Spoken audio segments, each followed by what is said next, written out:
Hello, everyone. Welcome back to another episode of Falcons Central Radio Show on the Pro Football Central Radio Network. I am Aaron Freeman, founder of FalcFans.com. I'm here with my co-host Scott Karasik, writer for Bleacher Report, Pro Football Spot. We are joined this week by Charles McDonald. You've seen his work on Football Savages a lot this year. He's also on NFL Mocks, right, Scott? Charles? You went out for a second. What'd you say? You're also on NFLmocks.com, right? Make sure I got Yep, I'll be releasing my final mock draft tomorrow morning or afternoon if I finish it tonight. All right. And you can see Charles tweeting about how much he doesn't like Shane Ray and how much he doesn't like Demarius Randall And on, Paul on his Dawson. Twitter handle at McDraft2. This is our last show before the 2015 draft, so we'll be getting our last pre-draft thoughts. We'll be talking about the possibility of the Falcons trading up. We'll be talking about some potential targets on all 3 days of the draft. We'll be talking about Shane Ray, as we have probably done every week for 3 months. And, of course, we'll be answering your mailbag questions. So let's get this thing started. Let's talk about the rumors of the Falcons trading up, or maybe let's start some rumors about the Falcons trading back. What are your guys' thoughts on that? The Falcons haven't traded back since 1997. So I think the likelihood of them trading back is pretty slim and none. Well, Not that they shouldn't. I just don't think that they're going to. well, They at might, some point that streak's going to get broken. but I don't think they trade up either. I think they sit where they're at. They take whoever's available from Fowler, Dupree, and Beasley, and one of those three is going to be available, whether we want to admit it or not. One of those three is available. There's no way 3 edge goes in the top 7. And if that does happen, then Leonard Williams is sitting right there at 8. So, yeah, Falcons are in the perfect spot for what they need. It's like last year at 6. Remember when I kept saying, yeah, you just need one of the quarterbacks to go in that top 5 picks, Aaron, and then you need a receiver to go in that top 5 picks, and then Atlanta's got whoever the hell they want at 6 out of the best 4 players in the draft. Mm-hmm. This year is a lot like last year. You're going to have 2 quarterbacks. You're going to have Leonard Williams. So that's 3 of the spots. 2 edge, an offensive tackle, and a wide receiver. Whether it's Lael Collins, Brandon Scherf, one of those guys, you're going to have someone in that top 7 that, in my opinion, shouldn't go that high, but NFL teams are dumb, so they're going to take someone that high. Charles, Yeah, I agree. I don't think we're going to trade back. If anything, Dimitrov shows that he's going to trade up to get the guy he wants. I saw something on Pro Football Talk. It was maybe today or yesterday. They were thinking about trading up for Dante Fowler, which I don't really think is necessary. I think, like Scott said, you can wait at 8 and just kind of see who falls to you. Because I mean, you can rank Fowler, Beasley, Dupree, however you want to, but the reality is they're way better than what we have right now. Like Fowler, he's going to start over Beasley. I mean, he's going to start over Bierman. They're all going to start over Bierman. They're all an upgrade, so you can't really complain with whoever we get. Trading back would be interesting if 3 edges do go in the top 7. I've seen some mocks that don't have trades in them. We have a statement Gurley at 8, which I think is insane. I think you can trade back into the teens or maybe even early 20s and take a chance on Gregory because it's looking like he's going to fall a little bit in the first round. Okay, my next question is, if the Falcons do trade up, even though both of you agree that they probably won't, and I would agree with that, if they trade up for, who would you say would be a good guy to trade up for? Beasley. Yeah. If you're trading up for someone, you got to trade up for Beasley or Fowler. But even then, I wouldn't trade up. because I don't think Beasley or Fowler go in, or I think one of those two is going to fall right in Atlanta's lap. Because Jacksonville taking Bud Dupree just makes way too much sense based on how they make picks. Because every year they make that pick that you go, oh, well, this is a scheme fit, this is a value pick because it's still someone who's a top 10 talent, and it's a fit as far as need is concerned. Last year, not everybody had Blake Bortles in their top 12, top 15. I had him right around 11, 12, and they took him at 3. And if you need a quarterback, and you're picking in the top 3 picks, you probably do need a quarterback. If you need a quarterback and you don't have one, you get one. So I think they're going to go with the thought of, well, we don't have a pass rusher. We've got a bunch of defensive tackles. It doesn't make sense for us to go get Leonard Williams. So let's take Bud Dupree, who fits as a perfect Leo in the scheme and has retarded athleticism. Just ridiculous amounts of athleticism. And we've got one of the better line coaches in the league. And we've got Gus Bradley on the team, running that defense. So we've got the perfect fit for him. And Bradley does like bigger, stronger, like super tall, super long defensive ends. So Dupree really fits what he's looking for as a Leo. Where if you look at the athletic profile of Vic Beasley and Cliff Averill, it's almost exactly the same. Okay. All right.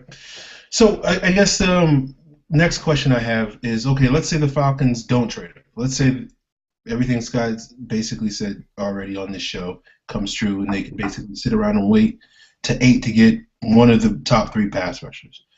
What about the scenario that somebody else, like, say, the Saints, trade up to 7 with the Bears to kind of jump in front of the Falcons to steal one of those pass rushers? How plausible do you think that is? I think that actually, I was talking about that the other day. I think it makes a lot of sense because the Bears only have 6 picks in this draft. And their roster is getting pretty old, so it makes a lot of sense for them to trade back.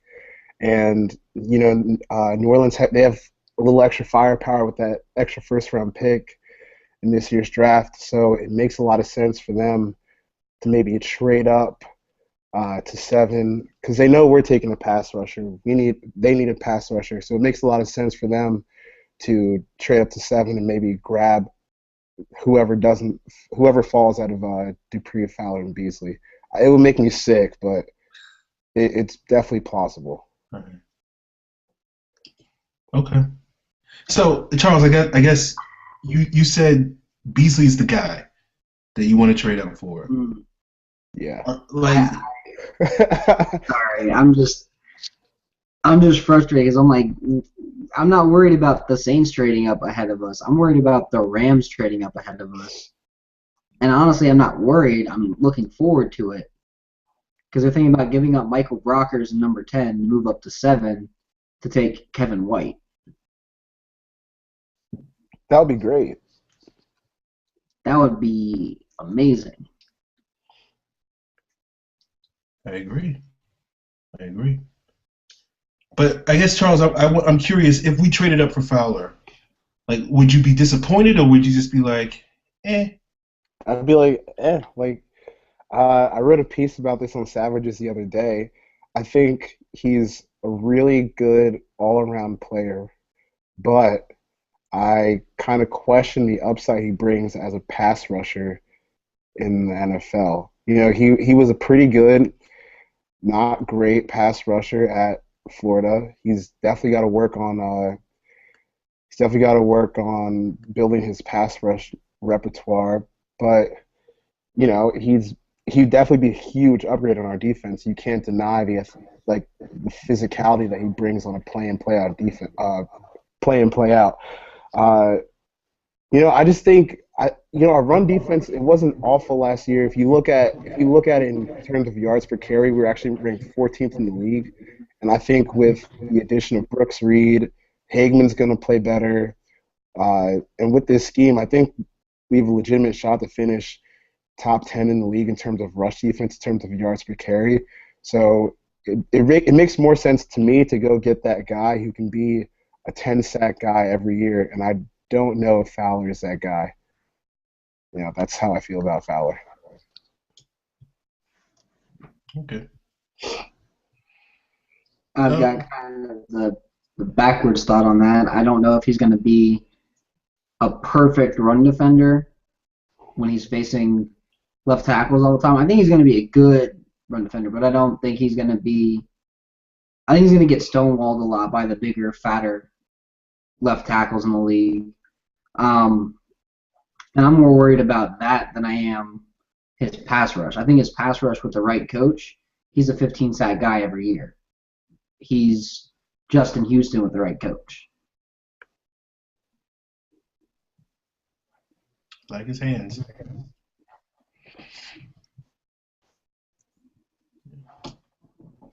Okay. So I guess, let's say the Falcons do whatever they do in the top 10. Is there a possibility that because I know a lot of Falcon fans want to know this, and I'm curious what you think, Charles and Scott as well. If for some reason Miami passes on Gurley and San Diego passes on Gurley and Gurley's there in the 20s, do you think there's a possibility that the Falcons trade up back into the first round to get Gurley or get anybody?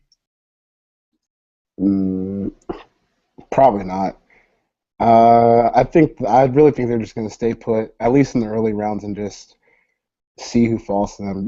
I think this is a good year to have an early pick because it's heavy on the top end.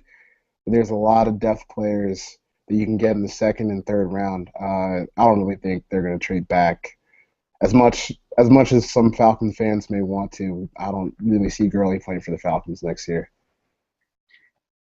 I could see them trading back in the second round if they've got a guy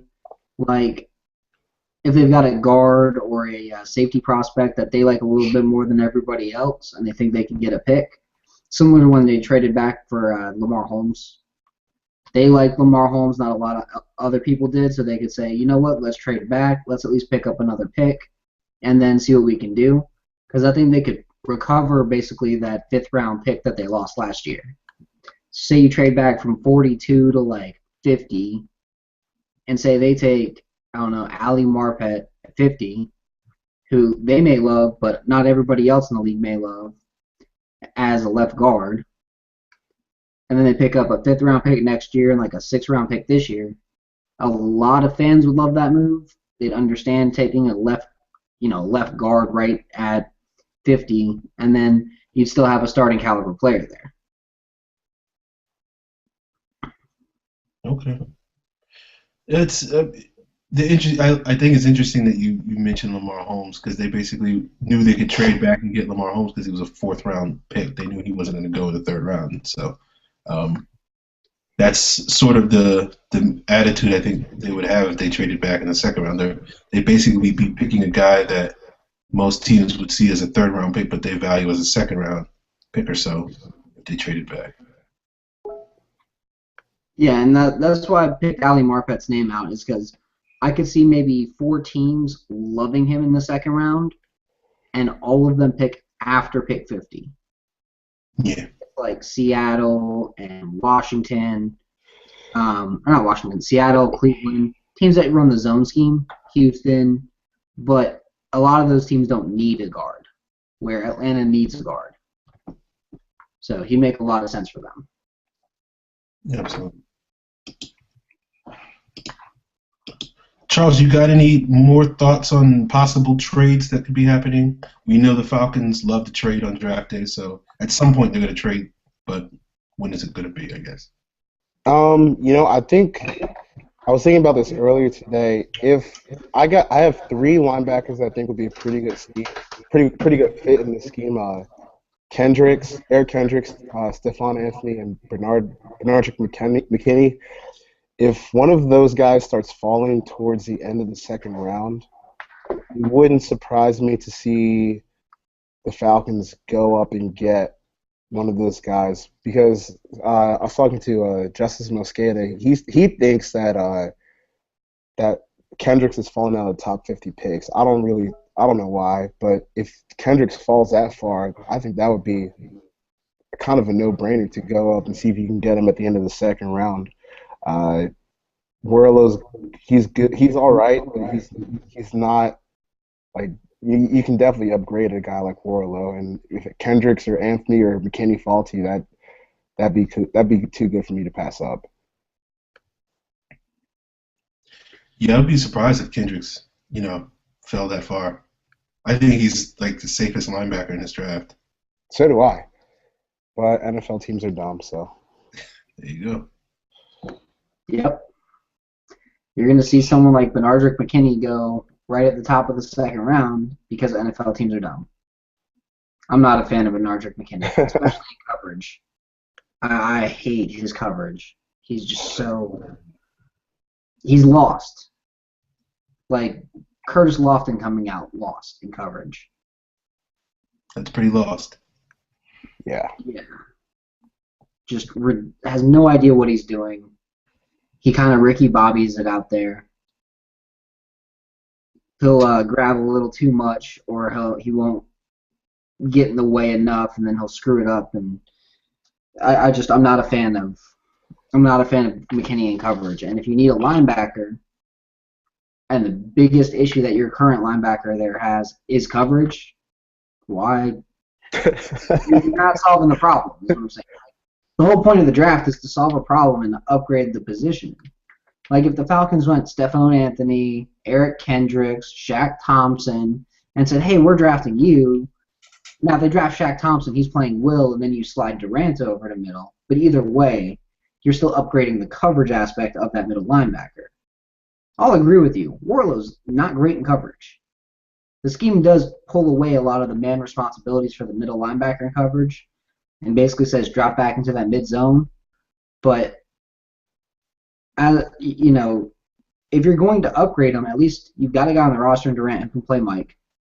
You've got if you take one of those three that I listed, you could even play Anthony as the Will. I honestly like Anthony better as a Will than as a Mike in the scheme. And Kendricks, I like. Honestly, any of these guys that I listed, I'd rather have him play Will than Mike and just move Durant over. Right. Yeah, I think that's the positive trait that Durant has, where he can basically he's versatile enough that the Falcons can really take any linebacker and figure it out at the spot. And Warlow can also play on the weak side too, so I think that's also a positive trait for Warlow too.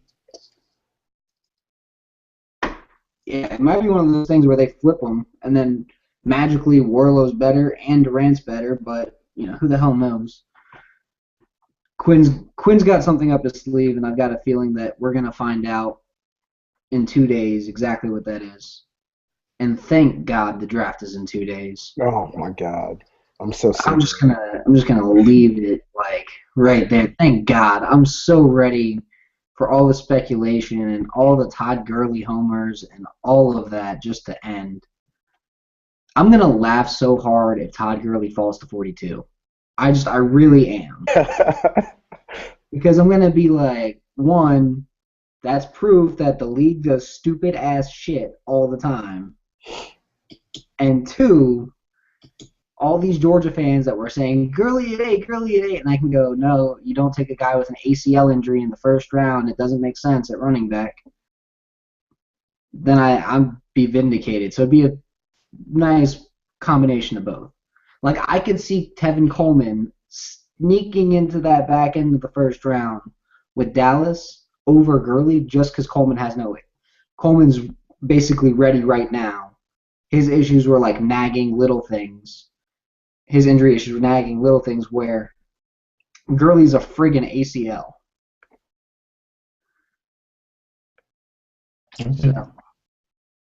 Okay.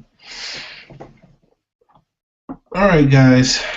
So I think we put to bed the trade talk. Let's talk a little bit about some of these potential targets that the Falcons may be looking at. So clearly, the number one guy on the board should be Vic Beasley. I think we all agree on that, right? Please. Yes, yes. Because as I've been saying, he's Von Miller, he's Cliff Averill, he's a ridiculous athlete, and you just put him at Leo and you win. Like, just enjoy it. He's Khalil Mack, you know? Any of these undersized bowling ball style linebackers who are just fast as hell, that's Vic Beasley. Yeah. He's already better than Bruce Irvin, I would say. And if you're getting that I would take that at 8 every time. If you know that he can still improve on his run defense, and he's got ridiculous pass rush ability, so that's a no-brainer for me. If he falls to 8, you got to take him. Got to.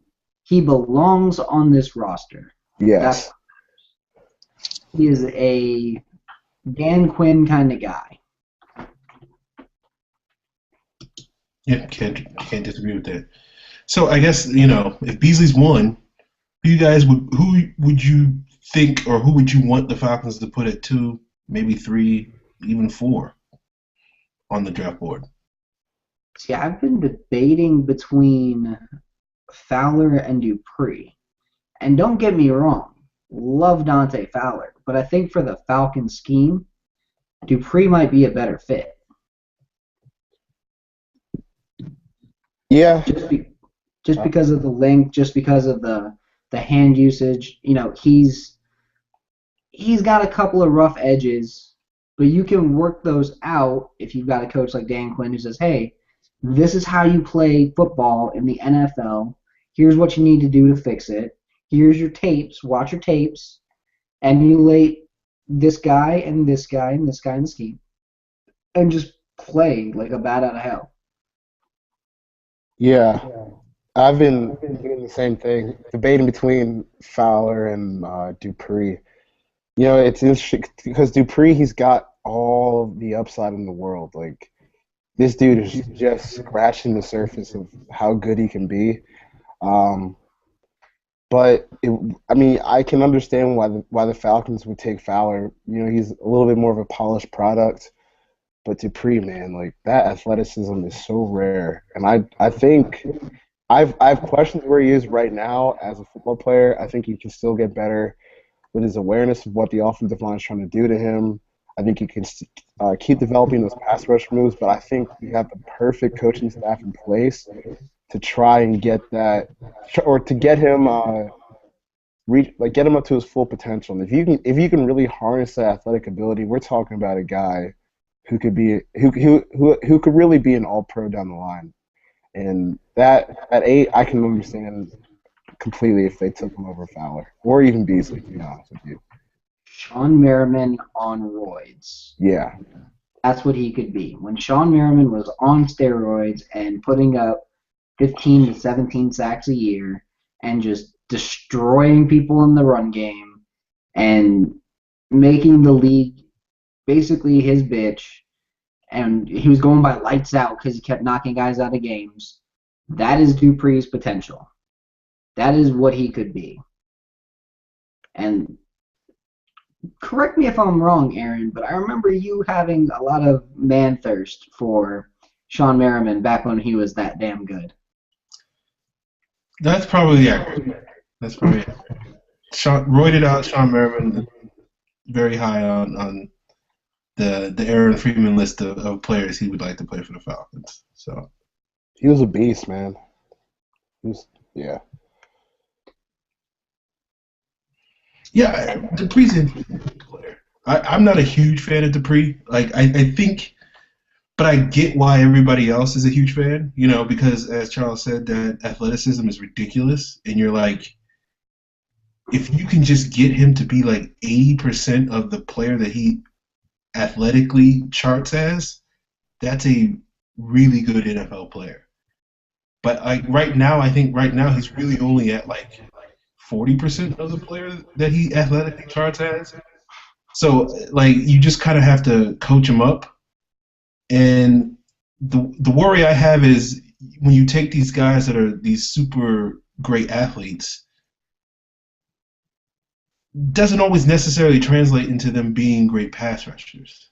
So that's my one worry with Dupree, that he's this really gifted guy, but he could be kind of not a great pass rusher as he potentially could be. But, I'm not going to complain at all if the Falcons draft him. I get it. His broad jump was like 74 inches, 74 feet or whatever. It's ridiculous, so it's like, why not? Yeah.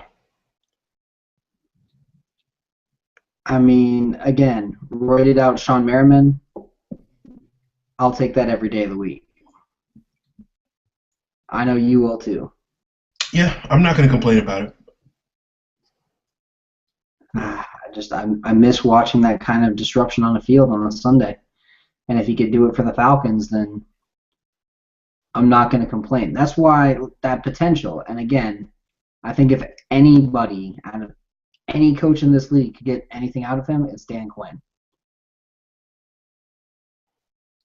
Because he was getting stuff out of just no names out in Seattle. Guys who probably shouldn't have been rotating in on a pass rush like O'Brien Schofield. Guys like DeMarcus Dobbs. Guys like Cassius Marsh, who Cassius Marsh didn't fit any of my filters for edge rushers. And for whatever reason, he was getting stuff out of him. All right. You know what? I've got a question for you. Second day targets. We keep talking about the first round. We keep talking about these guys all the time. I don't feel like we spend enough time talking about second day guys, third day guys. We're obviously going to be looking at free safety. We're obviously going to be looking at guard. Defensive tackle is a spot for a future pick that Aaron was noting today, because more than likely the only defensive tackle on the roster in 2016 that's currently under contract is Rashid Hageman. And then you've got linebacker, you've got nickel cornerback, you've got wide receiver, and I still think you've got tight end high up there. There's just not really many guys worth taking. So, Charles, what are your thoughts on if Max Williams, Clive Walford, one of those guys starts to slip because they're being known as douchebags? Where would you take them? It's tough because we just signed so many damn tight ends for no reason, I feel like. They're so cheap, though. Yeah, they're cheap, but like they're not any good. So, I mean, at the third round is probably when I would start looking at tight ends. I think we have enough on the roster at 42. You can probably go a different direction, but if they do fall to the third round, like it's certainly possible. The reports that have been coming out about them. I think Max Williams at 73. That's really good value. That'd be really hard to pass up because I think he's a legitimate first round prospect in this draft class. But if teams are getting turned off by his attitude and he falls to the third round, that's a guy you just gotta take a chance on, especially at that point. So third round is probably when I start looking at these guys. And if you realistically, if you don't get Max Williams or Clive Walford, you might as well just wait until next year to pick a tight end because this class is not that good. So you don't like any of the move tight ends? You don't like Darren Waller? You don't like Funchess? Well, I like Funchess, but I wouldn't pick him at 42, and I think he'll be gone by 73. I think that's fair. I think that's very fair. I could see a lot of teams looking at him as a wide receiver too. I just hope that the Saints don't take him. Yeah. Because we just saw them get rid of Jimmy Graham. For them to take Jimmy Graham the sequel would be kind of a pain in the ass. Mhm. Because he can fill that role in that offense. and he's still growing. So that'd be a perfect fit for them. That's the only player that I look at them and I go, man, I really, really, really hope they don't take Devin Funchess. And I really, really hope they do take Shane Ray. Because Shane Ray fucking sucks.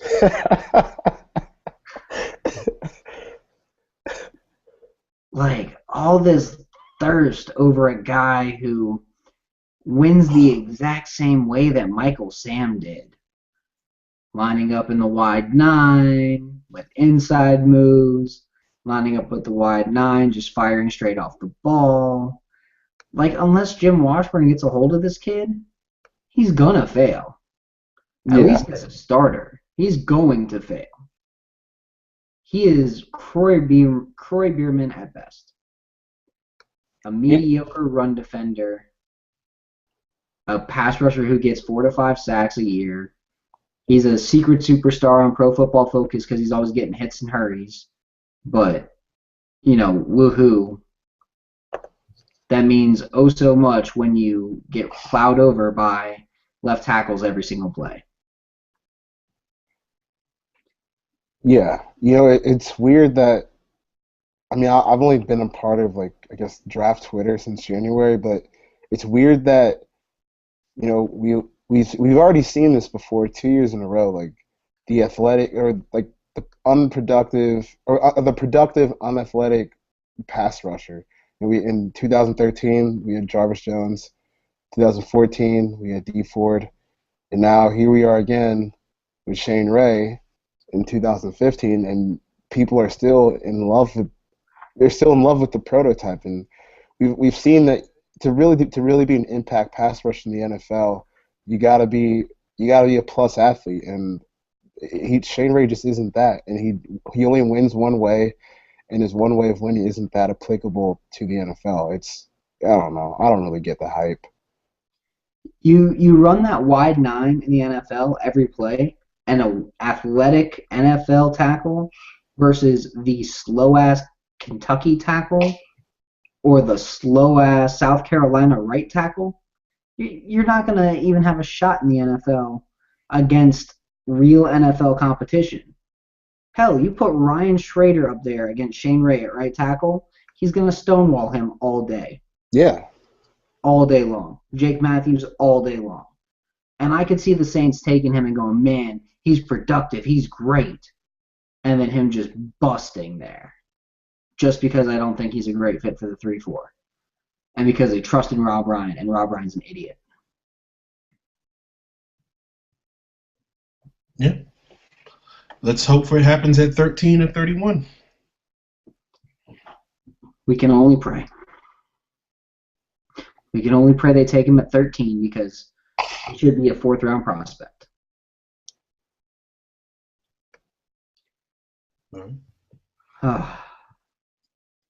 Oh, and the arrest for weed and the injury and all that. Like, I don't see any way this guy gets taken in the top 2 rounds unless an NFL team is just a bunch of dumbasses in their front. Like, if Atlanta takes him in the first 2 rounds, I give up on Dimitroff. I'm done. Like, I'll join Aaron on the fire Dimitroff bandwagon if they take him in the first 2 rounds. And I'll go, in Quinn we trust, please fix this idiot. Because I think his ceiling is Croy Bierman, O'Brien Schofield, like that rotational 400 snap guy. You don't take a rotational 400 snap guy at number 8. I think his ceiling's a little higher than that, but hey, what do I know?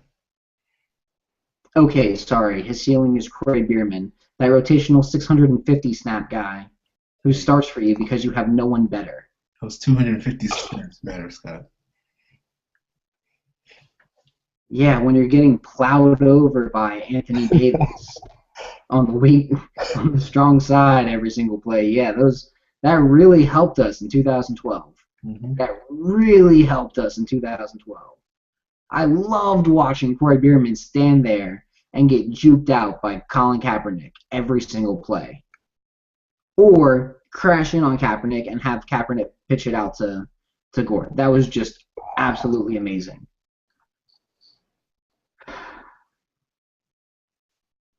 Croy Bierman love. Happens every week on this show. We love him. I love him as a rotational player. If he stays a rotational player, you'll hear me go, oh yeah, Croy Bierman's worth the contract. If he's a starter, he's not worth a damn penny. He doesn't do well when he has to take hits on first and second down. He just doesn't. And when he has to fight through these big 300-pound fat asses that play in the NFL, it doesn't work. It just doesn't work for him. Those guys are way too strong, and he's not strong enough. Again, Shane Ray is a horrible athlete. Shane Ray is what Croy Bierman looks like after the Achilles surgery. So now we find the root cause of why Scott hates Shane Ray so much, because he reminds him of Croy Bierman. That's what it is. And again, if we were talking about Ray as a fifth-round pick, I would be all for it. In the fifth round, he'd be great. Any earlier, no thanks. Even the fourth round, I feel like you could get a running back like David Johnson. That alone, even if he's like a 300-snap guy, gets maybe 100 carries and 50 catches or 20 catches, that running back right there is worth 10 times more than Shane Ray is. He is. Okay. Interesting. Anyway, going into third day, you got any sleepers, Charles? I am a fan. There are two guys I want the Falcons to target on day 3. I like Malcolm Brown, running back out of Texas. I think you put him with Freeman. I think that's a pretty good 1-2 combo with Smith trying to provide some explosive plays at the backfield. That's a pretty solid running back tandem. And Marcus Rush out of Michigan State. I really like what he brings on third down off the edge. I mean, he's never going to be that every down guy because he just doesn't have the size and strength to take on blockers. But I think last year he was probably a better pass rusher on his team than Shea Calhoun, who's going to be a high pick in 2016. So if you can get those two guys plus a Dupree, Beasley, Fowler, Rowe in the second round, I think that's a really good draft. And I would take that and run. I'm with you on Brown. I'm on the Brown bandwagon. I was going to say, it's funny that you picked Brown and Marcus Rush. Because those two are probably like, Aaron is all over Malcolm Brown. He's all right. I'd rather have Zach Zenner or someone with a little bit more power to him. But, that's Aaron's boy. For me, I like Marcus Rush. Marcus Rush is a beast. Yeah. So, I'd gladly take Marcus Rush in the 5th or 6th and gladly watch him into Bierman, the better version. Well, I keep telling people that the Falcons can find a pass rusher pretty easy in the 4th or 5th round that is like 10 times better than Jonathan Massaquoi, and Marcus Rush would be that guy. He definitely could be. Marcus Rush is Marcus Rush and Davis Tull are two of those guys that you just watch on film and you go, man, they're explosive, they're fun to watch, they get off the ball quick, they're just blasting past people. It's going to be fun to watch this class just continue to get better and better as they get older, because I think you could see probably 200 sacks easy in that first 4 or 5 years from this class. Okay. Trying to do the math in my head. It's a lot. Yeah, it's a lot of sacks. It's a lot of. I mean, but I'm just saying you've got probably 30 guys who are going to make an impact, and just it's a lot of. When you split it over that many guys, yeah, but that's a lot of different guys making impacts. You got Anthony Chiquillo, you got Lyndon Trail, you got Quan Alexander, Danielle Hunter, Ryan Dallaire out of Towson, who's very underrated on a lot of people's boards. But he impressed me. I've got a late 2 on him, and he probably won't go until probably the 5th or 6th round. So I would love to have him on the Falcons. Okay. So, yeah, I think Charles, you got any other third day guys that you are kind of secretly hoping the Falcons are going to draft?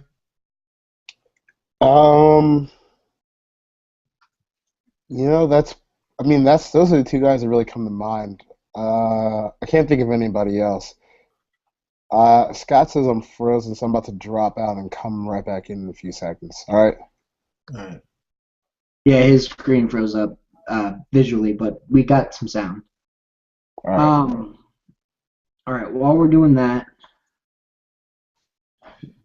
let's that? talk about cornerback sleepers that I've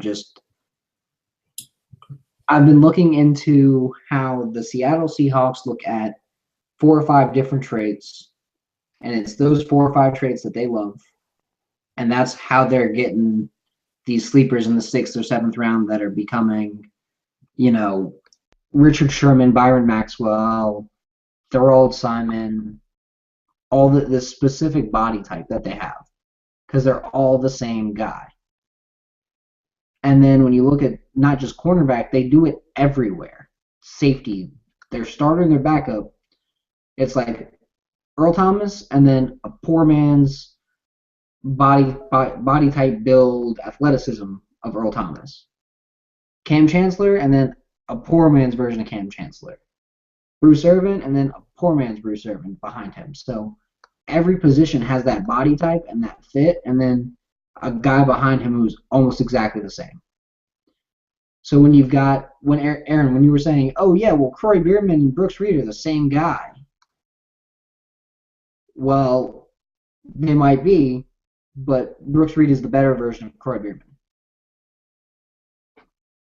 Athletically speaking, yeah. And then, say you get Justin Durant and, maybe Marcus Sproul is Justin Durant, but before he got to be good. Athletically, they're similar profiles. So I'm just looking athletically, very similar profiles. Prince Shembo and O'Brien Schofield are very similar as well. And I could see them being worked out as Leo. So when you look at cornerback, you're thinking, well, yeah, you got Desmond Trufant and you got Robert Alford, and neither one of them really fits that Dan Quinn mold for a corner. But Trufant's just damn good. So you forgive that with Trufant. Couple names stuck out. Marcus Peters, although an NFC scout said to me today, I don't want Peters, he's a turd. Which, what? Well, he's a dick off the field is what that means. Yeah. He's just a turd. He's an asshole. That's basically what he told me. So Marcus Peters fits, though. Josh Shaw, although I like Shaw better at safety. Quentin Rollins, again, another one that I like better at safety. Jalen Collins, Byron Jones. A lot of these guys are moving up boards and going a lot earlier because they fit whatever the Seattle thought process is on corners. So if you got to look for a steal later in the draft, you got to remember long arms, a little bit bigger build. So you've got Nick Johnson in that kind of fit, or Nick Marshall in that fit. You got Kevin Johnson in the early second to early third range. Ladarius Gunter later in the draft, although I'm not a fan of Gunter at all. But a name that stood out above all of these real late in the draft is Julian Wilson out of Oklahoma. And Atlanta showed a lot of interest in him. Interviewed him at the combine, and they had him in for a visit after his afterwards. He's 6'2", 205 pounds, has 32-inch long arms, runs a 4.47, and runs a. Aaron, you know what we'd say about three cones? Yeah. They give Thomas and Mustafa Woody. Well, he ran a 6.94 three cone. So he's kind of that ideal fit, that super athlete that they can coach up, who's tall, long, and is very physical. Oh man, I watched some of his tape. Dude, he sucks, man. He does. But so did Therald Simon. And so He did got burned for like 300 yards in the Super Bowl. who? Simon did. Oh, yeah, I mean, that's an Simon's terrible. exaggeration. They targeted him on purpose. Jeremy Lane wasn't good in college, though. There are a lot of these guys that were just bad in college that had no business being in the NFL based on their college film. Bad in college. But they're just ridiculous athletes, so teams think they can coach them up.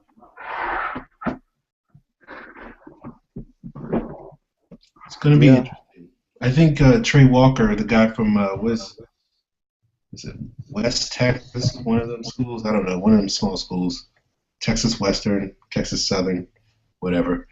He's another guy that got a lot of visits because he fits that Seahawks template. I saw that. Keep an eye on him. Oh. All right, mailbag time? Let's do the mailbag. All right, first question. Smooth Salcero, which I probably butchered, and I apologize.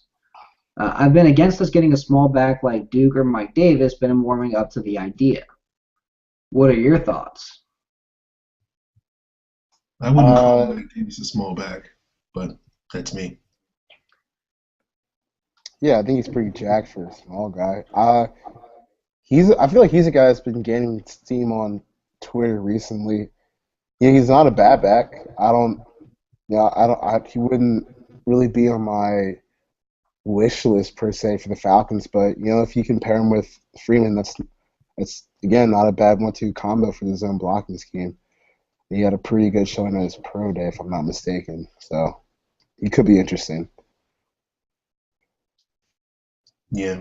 I like Duke Johnson, but I don't really want the Falcons to get a speed back. I want to see them get someone who's a little bit bigger, a little bit more powerful. I think the guy they're going to end up taking is David Johnson. I just have this feeling in my stomach that they're going to wind up taking David Johnson in the third or fourth round. But I'm not going to complain about it. I think he's a good fit in his own blocking scheme, but he's not as good a downhill runner as I would prefer. But I think Davis has potential to be more of that sort of power guy. But I'm with Charles. I don't necessarily. I wouldn't love him, but he's a solid NFL player. He's going to have a good NFL career, but he just probably won't be this huge upside sort of running back.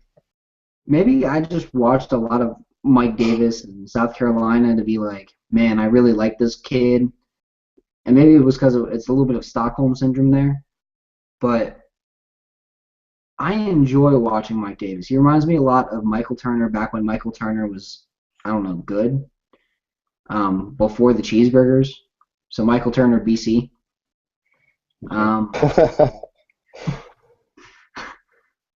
I like Mike Davis. And I think if you take Mike Davis in the 4th or the 5th round, you're going to get a steal.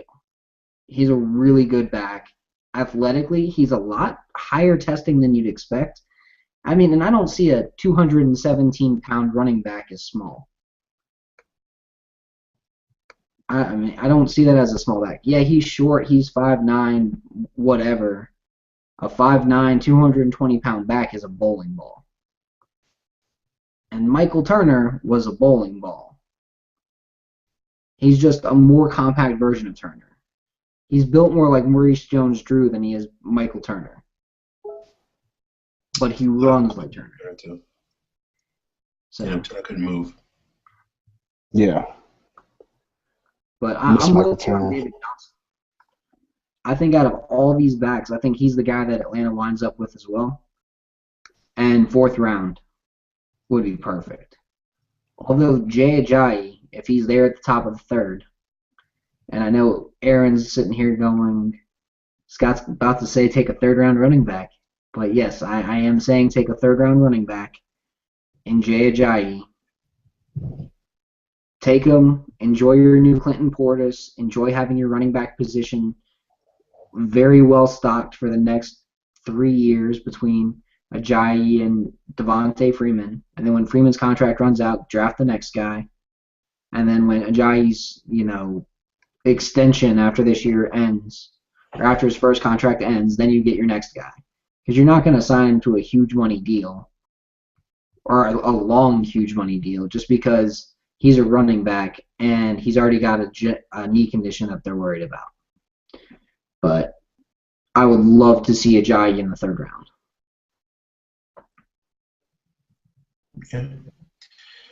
Yeah, he could. I'm curious what Charles has been hearing about the rumors of his fall. How far do you think he's going to fall because of the injury issues? Jai, if the knee is degenerative, like some have been reporting, I guess, then you probably don't take him until round 3.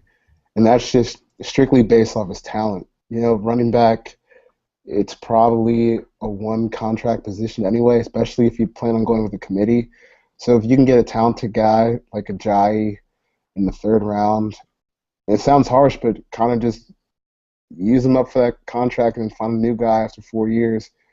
That can be successful in the NFL. We've seen teams do it time and time again. And getting, a few 1,000-yard seasons from your third-round running back, or even just if you can get in the top 10 in rushing in the league with Freeman and Ajayi, that's really good value for a third-round pick. Yeah, like if Freeman and Ajayi combine for 1,700 yards on the ground every year, you can't ever complain about taking Ajayi in the third round. Even if he's the secondary back getting, 600, 700 yards on the ground, and he's the third down, 3rd and 1, 4th and 1, and he converts those, that's what you want him for. Atlanta hasn't converted a 4th and 1 since Michael Turner found cheeseburgers. So it is what it is. Like, you got to find that guy. And for that alone, I would take him in the third round. Like, he provides so much more than that, but for that alone, I would take him in the third round because he can convert that 3rd and 1 that Atlanta hasn't been able to convert because Steven Jackson had no vision. Jacquizz Rodgers didn't either and shouldn't have been running the ball, period. He's a straight-up receiving back. I'm excited about a young core that has nobody in it but guys like Devontae Freeman and Jay Ajayi. Right. Evan Birchfield asked about the guy we just talked about a little bit ago. He asked, any thoughts about David Johnson, the running back from Northern Iowa? Evan says he's one of his favorite people in the draft. I like David Johnson. I think most of his value comes as a pass catcher out of the backfield, which is always a good thing to have.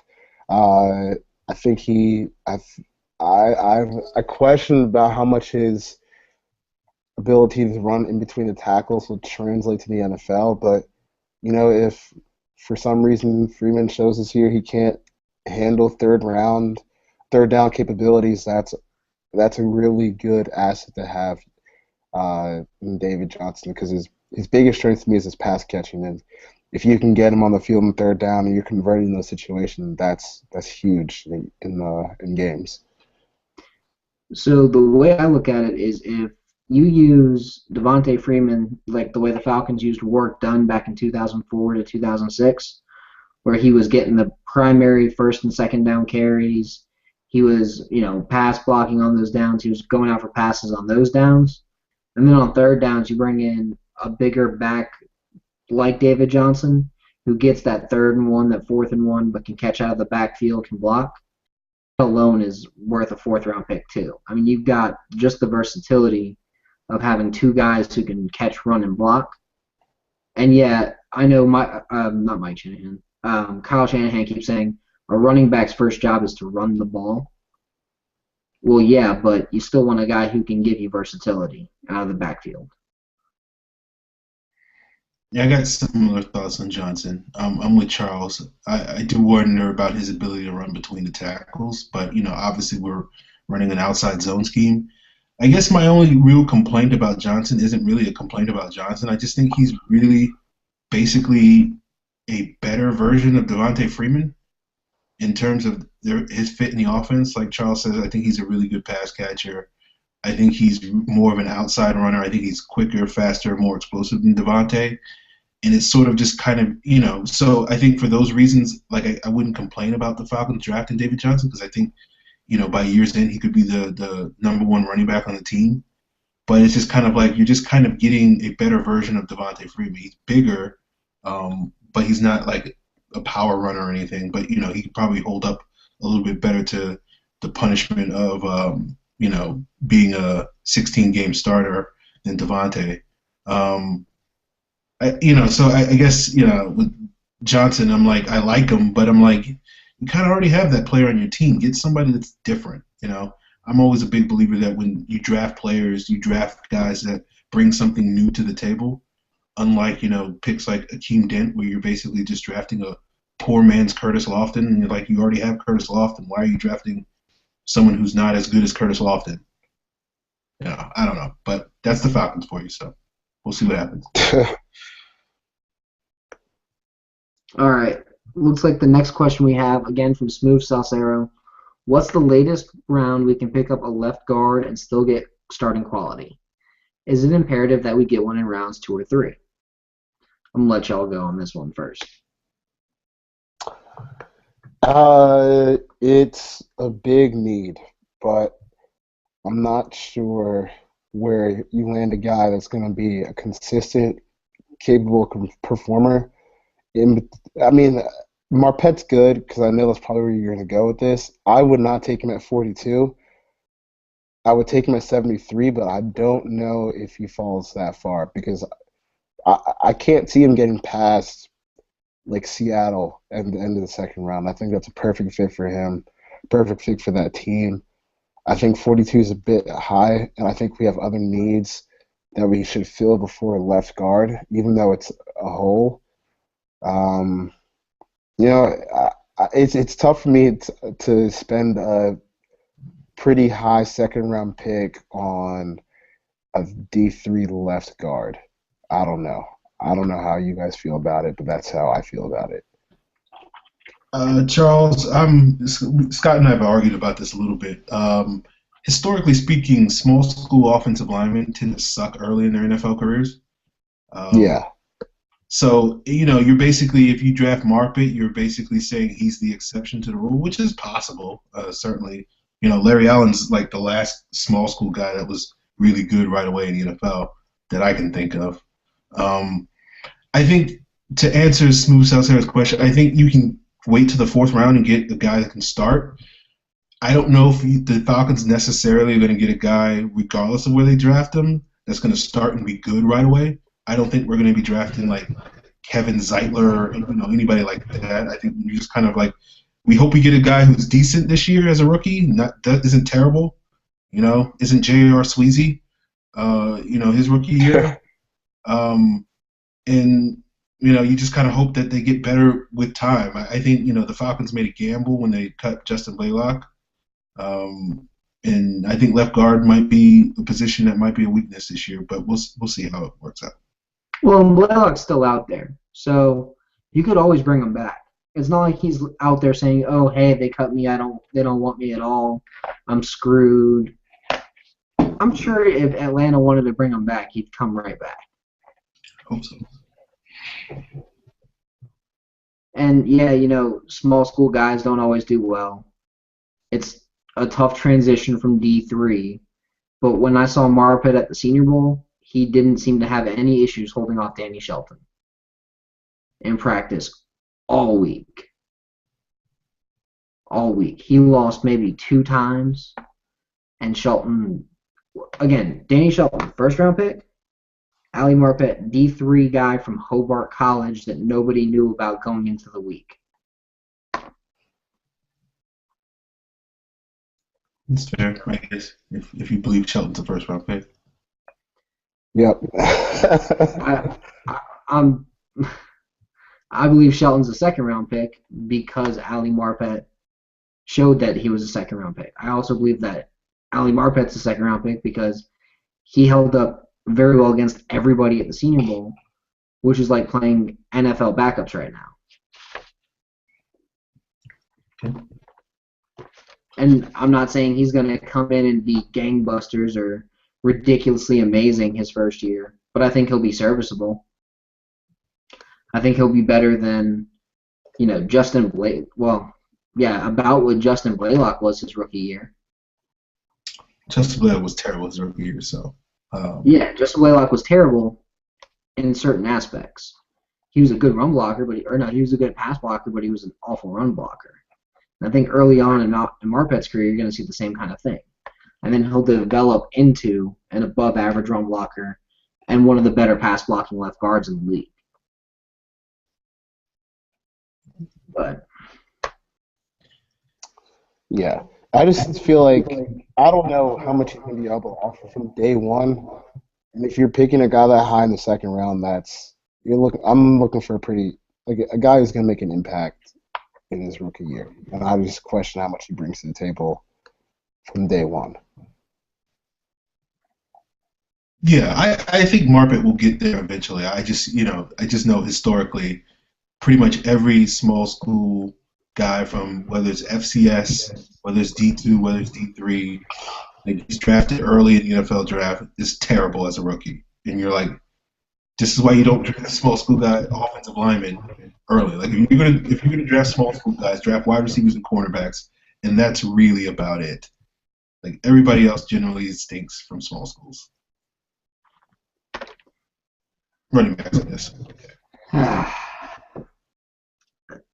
I disagree with that, but we'll move on. Or actually, you know what? I'll actually answer this question. You could probably take a guy in the 4th round like Jarvis Harrison out of Texas A&M and have an instant starter. You could probably take Shaq Mason out of Georgia Tech and have an instant starter. Yeah. You could probably take Mitch Morse out of Missouri in the 3rd, have an instant starter. There's a lot of really good, quick linemen in this year's draft. One of my favorites is Miles Diffenbach out of Penn State. He played in a zone scheme, wide zone, very similar to what Atlanta's going to run next year up at Penn State. I think he would be a great fit. Robert Myers out of Tennessee State. He's a little bit heavier, a little bit clunkier than the average zone guy in his standard testing scores, but in Mobile he looked very quick, very good. And then another name, just to throw it out there, Mark Lewinsky out of West Virginia. Another one of those that's a little bit bigger. He's that 315-pound kind of guy, but he's very athletic too, but he's raw.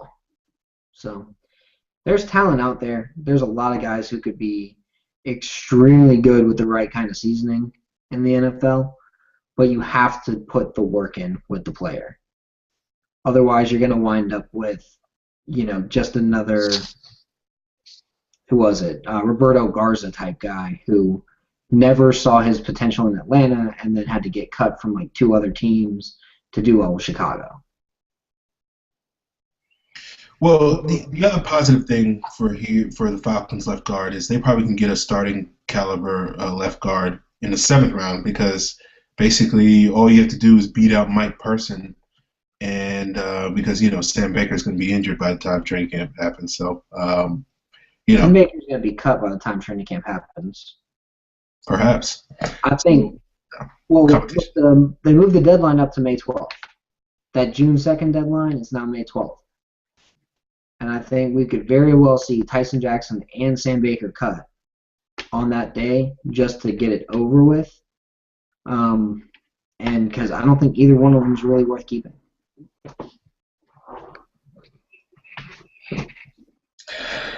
Tyson Jackson.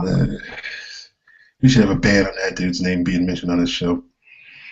Yeah, I can't believe it. I know. What were they thinking? They were thinking, oh, let's get the guys for a 3-4 and then never run the 3-4 and never actually use the talent that we have in the right spot in the scheme. Let's put Tyson Jackson as a 3-tech and Jonathan Babineau as a 5 because that makes sense. Yet when you look at the scheme, it made absolutely no sense. Babineau's best as a 3. And then one of the first things, there was an interview that Jonathan Babineau did on NFL Network right after Dan Quinn got hired, and he was ecstatic. And his brother tried pulling out of him, well, yeah, didn't you feel Mike Smith was using you wrong in the 5-tech Because he had said it to him off camera, obviously. Brothers talk.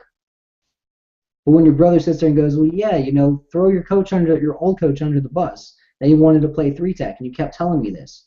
He wasn't going to say it on national TV, but Babineau wanted to move back inside. He's not a 5-tech. He's a 3-tech. And he's going to play there this year. He's going to rotate he and Hageman, and it's going to be a fun thing to watch. Okay. Tyson Jackson was never good. It wouldn't matter how we played him. So that wouldn't matter. All right. Next question is from West Country Falcon. Aside from agents pushing their guy, what else explains the disparity between big media and draft Twitter regarding Shane Ray? Big media doesn't actually scout the players. They just ask random NFL scouts that they're friends with, or they ask agents, it's 95% agents who they get most of their information from on where these guys are going.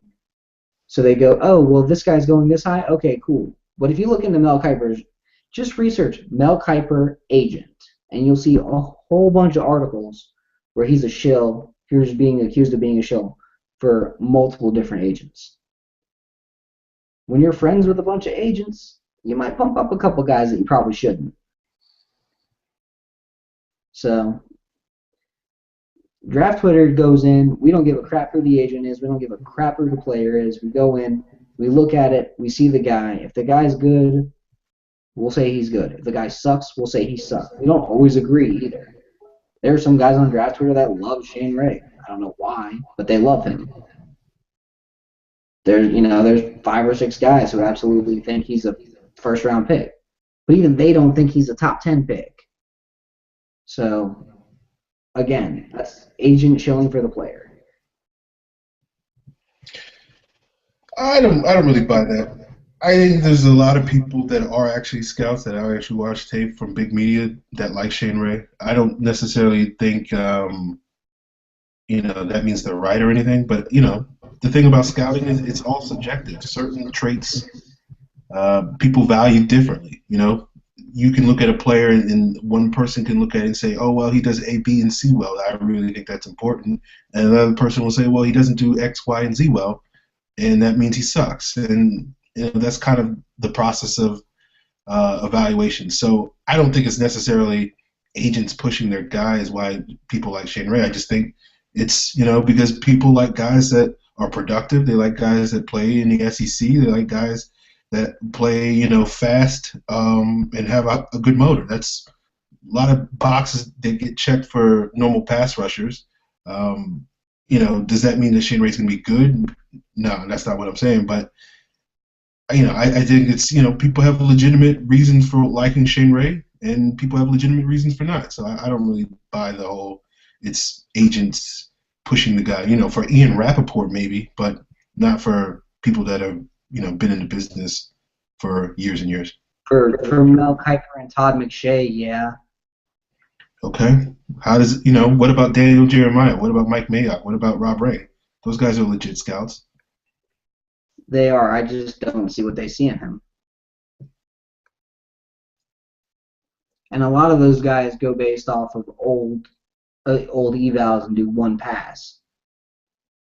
They go, oh, this guy's good, and then That's it. They just go off that first pass. They don't go back and redo their grades and see if they missed anything. On my first pass, I had a really high grade on Shane Ray too. Then I went in and looked and saw, oh, hey, what am I missing?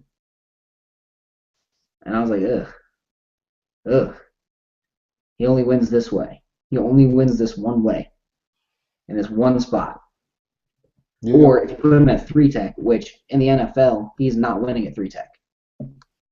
He's not strong enough to win at 3-tech in the NFL.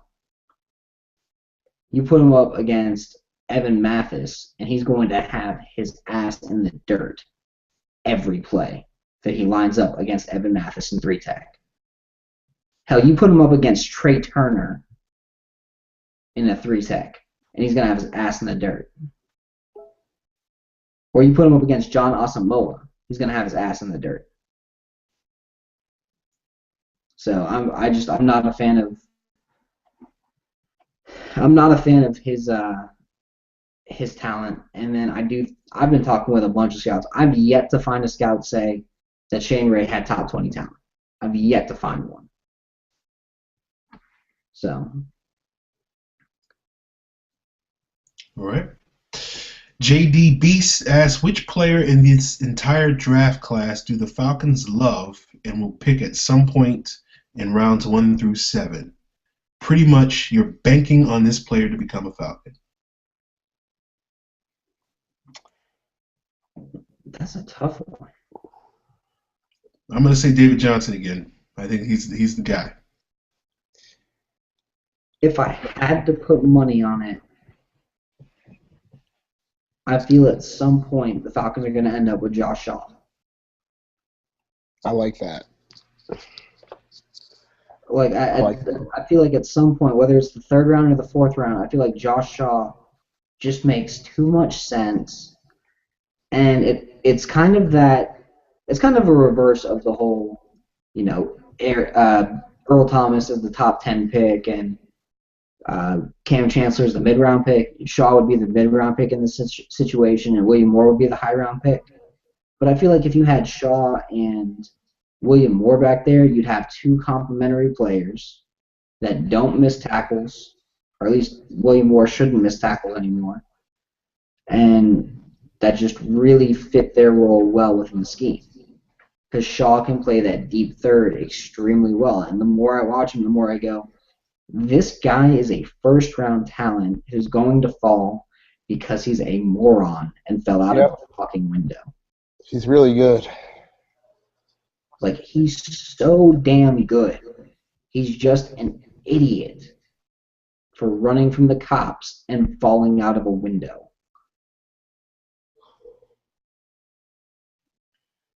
Two other names. Justin Hardy, the wide receiver from East Carolina. I feel like the Falcons are going to draft him because they're going to see him as a young Roddy. And Nick Marshall, the cornerback from Auburn. Quarterback. Yeah. I feel strongly that those 2 guys will end up being Falcons. Well, and the thing with Nick Marshall is a Georgia coach said he can play 5 spots on an NFL field. Whether even if he fails a cornerback, he will play somewhere in the NFL someday. Whether it's safety, whether it's corner, whether it's wide receiver, running back, he is a damn good football player. This is a Georgia coach saying this about him.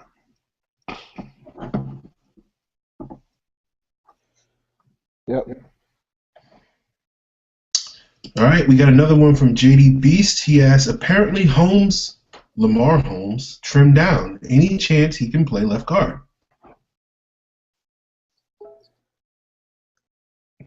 No. No. I mean, no, probably not. No. I mean, who's his competition, realistically, if you kick him down inside? I think Person would be a better guard than Lamar Holmes. That's fair. And I don't think Person's very good. Yeah, I don't. Square peg, round hole. He's just not very good either. Lamar Holmes is someone I could see traded straight up for like J.R. Sweezy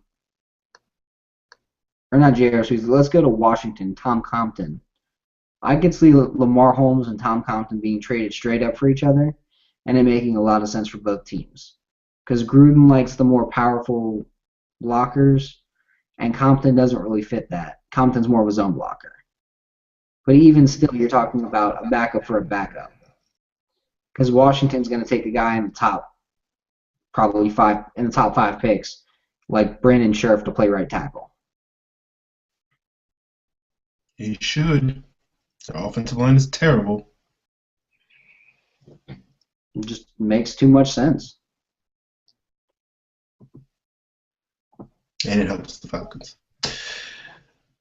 Yeah, I think Holmes could get by at tackle in the zone blocking scheme, but he would have to be like 305, and we know Lamar Holmes ain't losing 30 pounds to be a guard. So no, I don't see any chance he makes it there.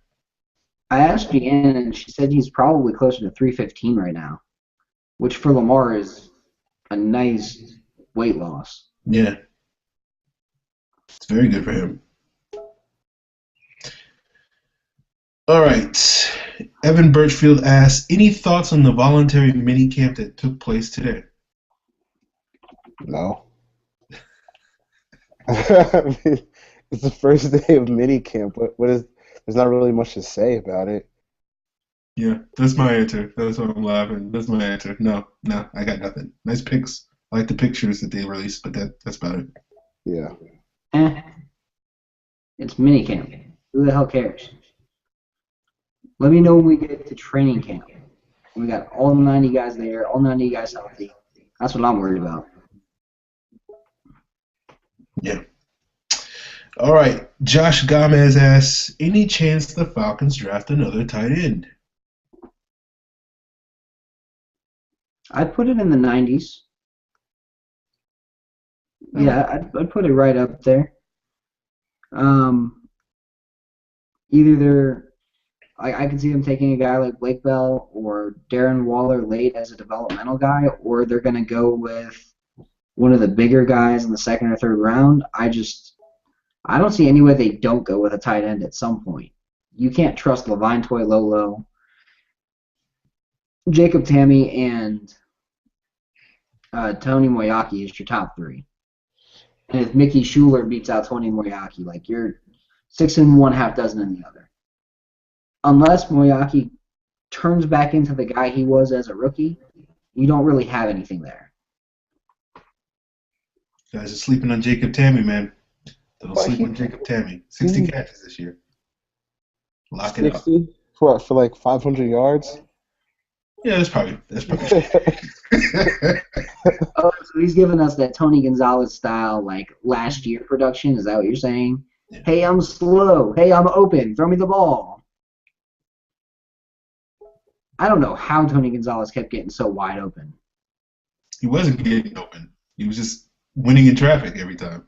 That's true, and the stuff he got away with was beautiful. I'm not gonna lie. He used to get away with pass interference on almost every play, and it was beautiful. And I'll be the first to readily admit that he won because he was Tony Gonzalez, and they go, you're a Hall of Famer. We're not going to mess with you. It's a veteran move, man. He knows how to get away with it. All right. Ryan O'Brien asks, Julio, wow. Julio has been a beast. However, he isn't featured like Des Bryant is in red zone. Will that change under Shanahan? It should. Shanahan liked featuring Andre Johnson and his tight end number 1 in the red zone all the time. Yeah. Especially if he could do it with if you could have them both on the same side running different combo routes to mess with the defenses and to find holes in the zone. I could see it happen all the time. Look, Shanahan could be asleep and run a better red zone offense than Dirk Cutter, so things will improve. So that's all I can say.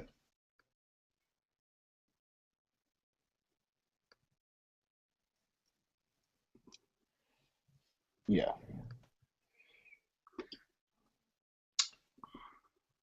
Okay. Mr. Mac Daddy Sr. asks, watching Fowler's tape, I'm concerned about his ability to get off blocks after being engaged. Your thoughts?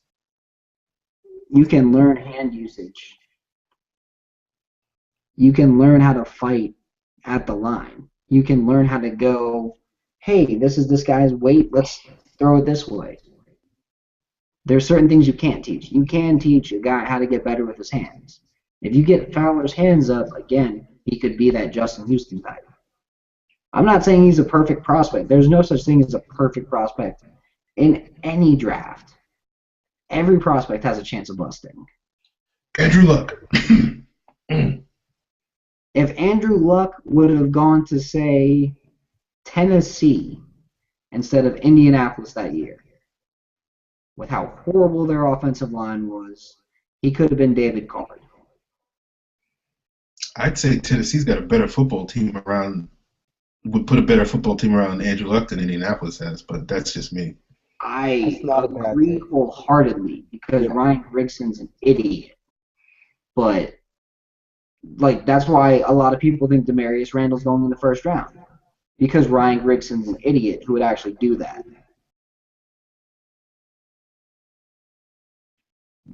Yeah. But again, yeah, you can learn how to get off blocks. I'm not worried about that. I'm really not. Yeah, the thing about Fowler is not really his hands. I think that's the strongest aspect. I think, that's something that you can expect to improve. I think if you're knocking Fowler, it's really because he doesn't have that blazing first step like a Justin Houston that can just beat dudes with speed and really set them up to, use the inside counters and basically use those counter moves to, Justin Houston can beat you a number of ways. And I guess, a lot of people's concerns on Fowler, and, personally, I'm a huge fan of Fowler. He's my favorite guy in this draft class. But you can make a strong case that he's not going to be a guy that's going to beat people multiple ways. He's going to be, pretty good, but not amazing as a pass rusher. Yeah, that's how I feel. I think he'll grow into a really good all-around player, but for me personally, I don't think he'll ever be that, elite pass rusher in the NFL. And yeah, like Scott said, you can learn moves, but there's a point where if he's been doing the same stuff for 3 years now, it's really tough sometimes to get that muscle memory out of your system. I mean it's like any habit that you have. If you're used to just hitting the inside move or just trying to blow by offensive tackles for 3 years, you're gonna have a hard time breaking that trend. He can definitely do it, but it'll take a lot of time, in my opinion.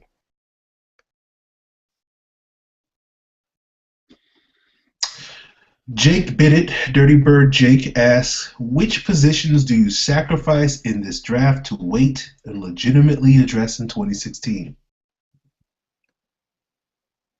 Ooh, that's tough. That's tough. I haven't really gotten into my 2016 study yet either, so I'm kind of... I'd say tight end. Yeah. Really, out of all the positions, you could wait. Because Penn State's got a guy coming up. Georgia's got Jay Rome coming up. Clemson's got a guy, Stanton Seconder, coming up. And Clemson's got another guy who's really good. First name Jordan, who's on 2017's class as a senior. But he's really good. Alabama's got O.J. Howard. And then you got Johnny Munt out of Oregon. So there's some guys worth watching. You could also say running back if Zeke Elliott comes out. Derrick Henry out of Alabama is just a monster, but has no vision. Corey Clement out of Wisconsin would be fun. The Terminator out of Pittsburgh would be fun. John Connor, he's a beast, and he would be great in a zone scheme. Uh, free safety Jalen Ramsey out of Florida State. If you can get him next year, he would be friggin' that is the guy. If you put him out there, that might be the next. Maybe not Sean Taylor, but you're talking pretty damn close. He's incredible. He is ridiculous. And then other than that, I think you could wait on inside linebacker till next year. Reggie Carter out of Georgia is a good fit. Georgia's got a lot of really good prospects for 2016. Like, if they don't compete for the national title this year, I'm gonna be shocked. Richt, he sucks. He does suck. The fact that he played Hudson Mason at all was ridiculous. Was just ridiculous. There's no reason to put Hudson Mason on the field, period, whatsoever.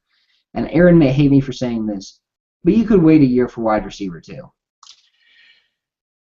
Yeah, I hate you, Scott, for saying that, but I do kind of agree with you. You can probably get away with the current 5 guys that you have on the team, Hankerson, Weems, and Hester being the 3 backups, and with Roddy and Julio. But it's like, oh my God, it's gonna be a decade before the Falcons draft a wide receiver. It seems. And defensive tackle, you could hold off on that. There's some very good defensive tackles coming out next year, especially out of Ohio State. Yep. Bosa, he's going to be unreal. I'm excited to watch Miles Jack next year, too. I think he's going to be a really good player. Miles Jack is so damn good at running back that people forget he's a probably top 3 pick, top 4 pick at outside linebacker, too. Yeah. Miles Jack's Falcons #1 pick next year. I'd be all for that. I would not complain at all. You put Miles Jack on this defense, especially if you get Vic Beasley, I'm down with that, Aaron. All day, every day. Yeah, that Obert connection is going to, they might end up passing on Kendricks because they were like, hey, let's just get Miles Jack next year. Hey, I cannot hate on that. He is a beast. He's unreal. We could get both of them. Why not? But we'll see. All right, last question. All right, I guess we already answered this, but we'll see if you guys thought of any other guys. Evan Birchfield asks, what are some later round picks you wish we'd make? That's an area where Thomas Dimitroff struggles. It's also an area where every single NFL general manager struggles. Except for John Snyder. Yeah, except for Snyder. Yeah, except for John Snyder, because he says, where's the market inefficiency? What is up with the Pacific Northwest and Moneyball? That's what it is. Moneyball is not, let's find guys with outstanding OBPs. Moneyball is, let's find where the market is failing and where all these teams are missing, and let's attack it. And let's get these guys who, if you look at all the Falcons guys that they picked up this offseason, a lot of them had injuries throughout their career. That might be the Moneyball spot that we're finding right now. Teams are kind of the Falcons are basically saying, injuries are random. They're going to happen. There's nothing you can really do about it, so don't knock people for injuries. So I think that's the market inefficiency that they're finding right now. If you want some late round picks that fit that, I mean, I was listing some cornerbacks earlier, a couple of linebackers that could fit that, just over athletic linebackers. Junior Sylvester out of Toledo. Yeah, I like him. He's pretty good. He's very good. He's extremely athletic. I don't understand why he's going to go so late, but he's up there. Ben Heaney out of Kansas. Ben Heaney, in terms of raw athleticism and talent, is better than Paul Dawson. Oh my God, yes, easily. I've made my disdain for Paul Dawson very clear on Twitter.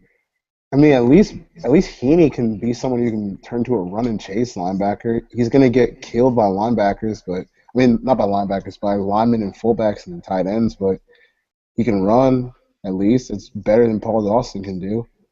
The only reason why I've knocked Heaney is because he's very scheme specific. He's a weak side linebacker in a 4-3. That's it.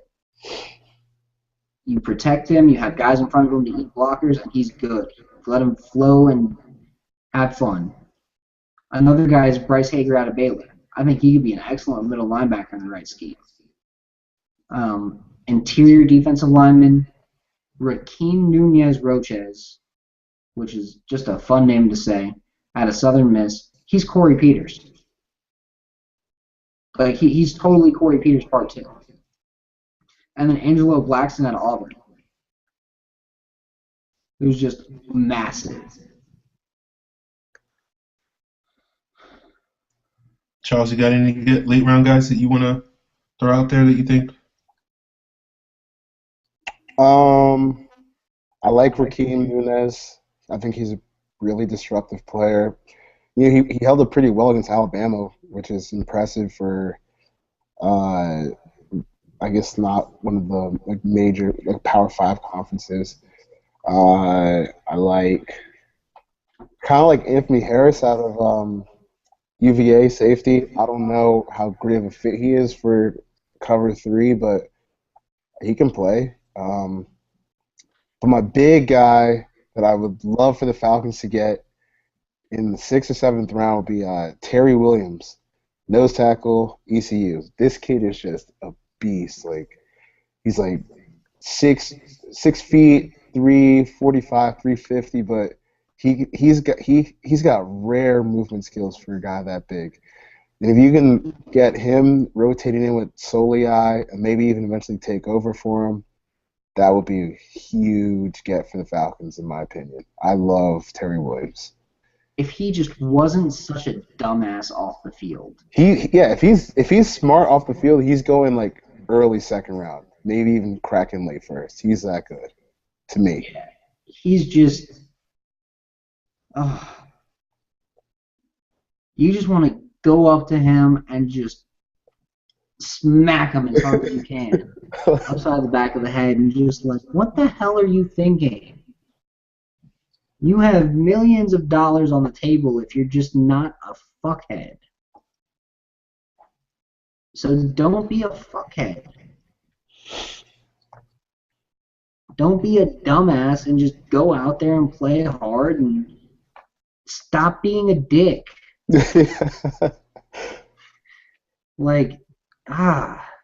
It's frustrating because he's so good. It's very frustrating. Like, that's the way I feel about Dorial Green Beckham right now. Yeah. Dude.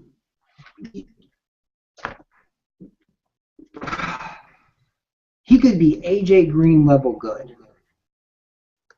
Like, top 5 wide receiver in the league good. And he's just an asshole off the field. Like, almost like undraftable asshole. Yes. Like, you just want to fucking choke him. Like, what the hell is wrong with you? Don't hit women. Like Greg Hardy level asshole off the field. So talented. So fucking good. Just, I don't know if it's entitlement or what it is, but any of these guys that, like the Terry Williams, just stupidity. So much stupidity coming out of these guys.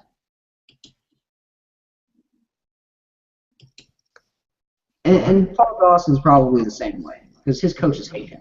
Yeah. There you go. That's his real knock, is his coaches despise him. He's going to go in the 4th or 5th round because of it. Well, to be fair, Jim Harbaugh wasn't a big fan of Richard Sherman, too. So. To be fair, nobody's really a fan of Jim Harbaugh either. That's probably true, too. John Harbaugh seems to like him. I don't know why, though. Well, there's a lot more people that like my brother than like me, so I can understand that feeling.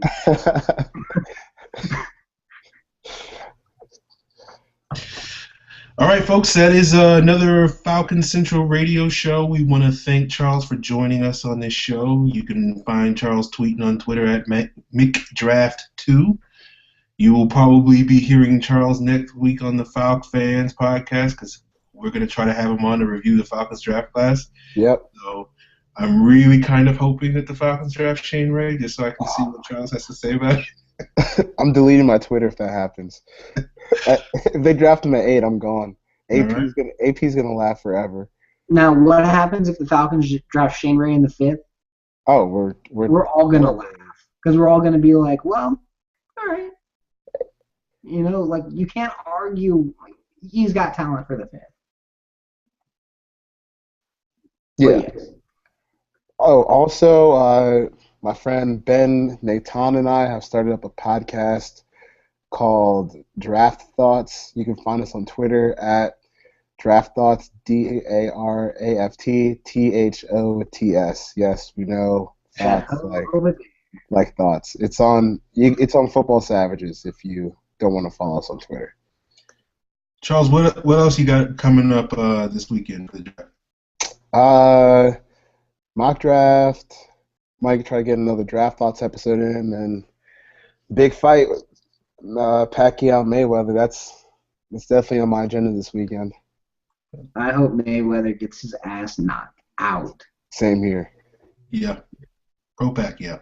Let's go, man. He's just a scumbag. And speaking of scumbags, John Jones got his title ripped away. So today is a good day.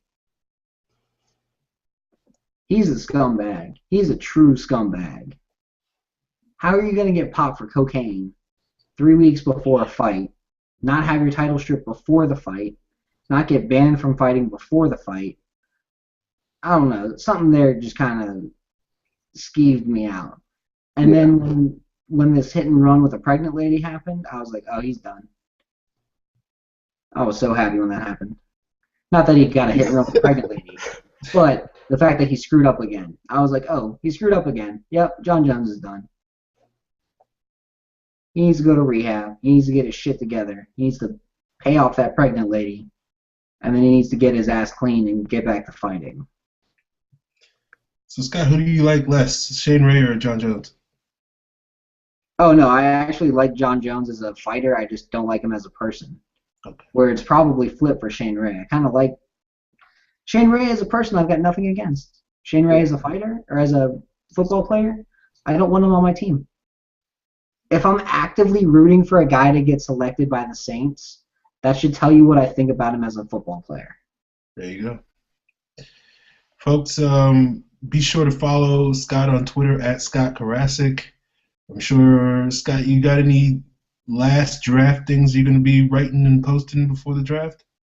I've got a full league mock draft that's going to go up at some point in the wee hours of the night. I've got a final big board for the Falcons' needs, probably just top 5 players.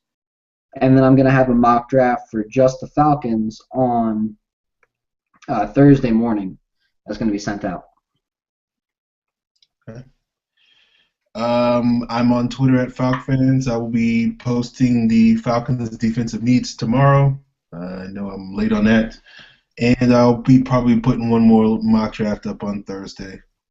And looking forward to next week. So finally this draft will be over.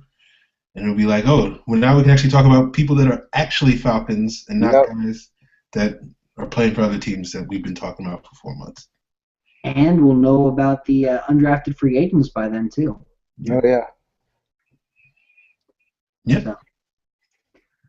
Looking forward to that. Tune in next week. We'll be right back, same time, same place.